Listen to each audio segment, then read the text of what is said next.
I was watching debate between Kwaku and Christian pastor, and they were talking about Numbers 23:19, and I want to share something. So when Numbers 23:19 was brought up, Kwaku gave his interpretation. And this is the conversation between the pastor and Kwaku.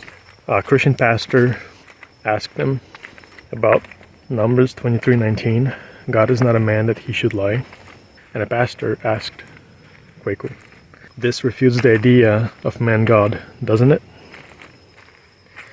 Kwaku responded, no. And then pastor said, but it says God is not a man, so how do you reconcile to that? And then Kwaku said this, and I quote, I'm not a man that would deliver Amazon packages, but I'm still a man. I'm not a man that would go to University of Utah, but I'm still a man.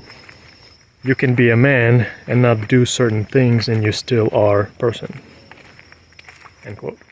Numbers 23 and 1 Samuel 15, you made reference to both of those when they declare that God is not a man, therefore he cannot lie or change his mind. This refutes the Mormon idea of the man-God, does it not? No. But it says God is not a man, so how do you reconcile that? Well, I'm not a man that I would deliver Amazon packages, but I'm still a man. I'm not a man that would go to the University of Utah, but I'm still a man. Right? You can be a man and not do certain things, and you still are a person.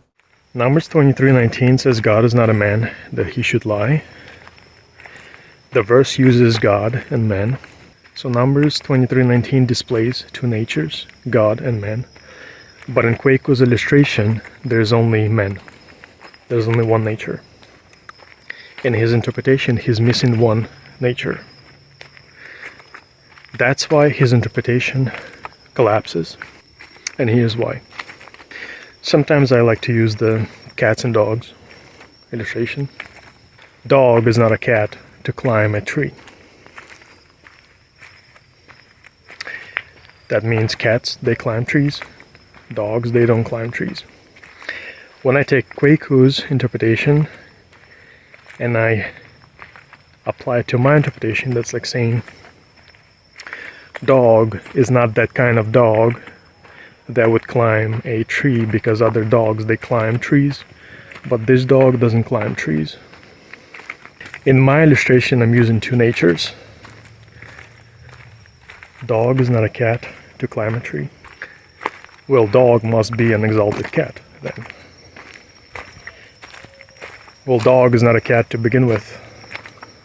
It doesn't matter what you put in front of cat. Puffy cat.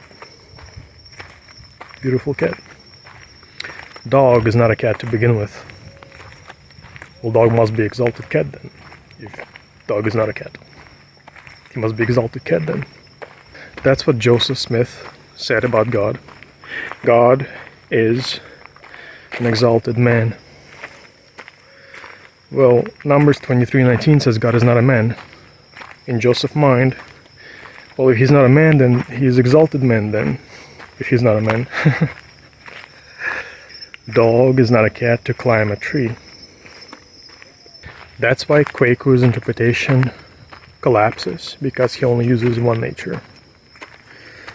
And in my illustration, I use two natures, because Numbers 23:19 uses two natures.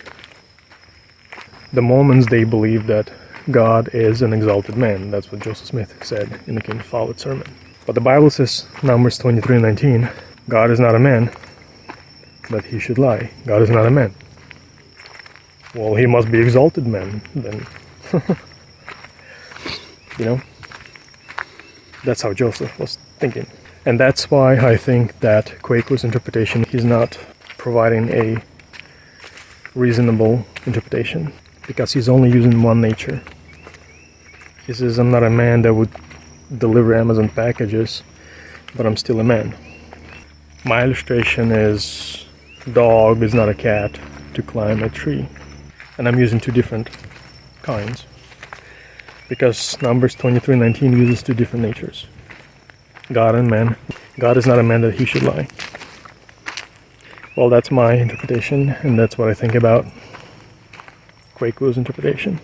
There's another illustration I want to provide how Kwaku's interpretation looks like. That's like a mother teaching a child. Dog is not a cat. You know, cat is a cat and dog is dog. Dog is not a cat. That's the proper way to teach. But Kwaku's interpretation would sound like this. As if the mother teaching the child, dog is not a cat because dog is exalted cat. Or dog is puffy cat. But dog is not a cat. Dog is puffy cat. Or pretty cat. Dog is not a cat to begin with.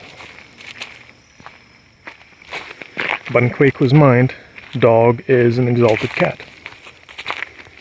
God is not a man that he should lie. God is not a man, period. You either submit under it or you become foolish. That's just my opinion. God says, let us create man in our image. It doesn't say that God says, let us create God in our image. And it doesn't say that man says, let us create man in our image. We see that from the beginning, we have two different natures. God says, let us create man. God is not a man. And man is not God. So God is not an exalted man. From the beginning, God is not a man. And let us create man in our image. The image is singular, not images. And the image is not body. Because monkeys, they have bodies. Similar, but they're not created in God's image. So God's image doesn't mean body. It means God breathed soul into us. So we can have qualities just like God, but our qualities are finite and his qualities are infinite. So to conclude the video, I hope this video was helpful, something to think about, and you have a blessed day.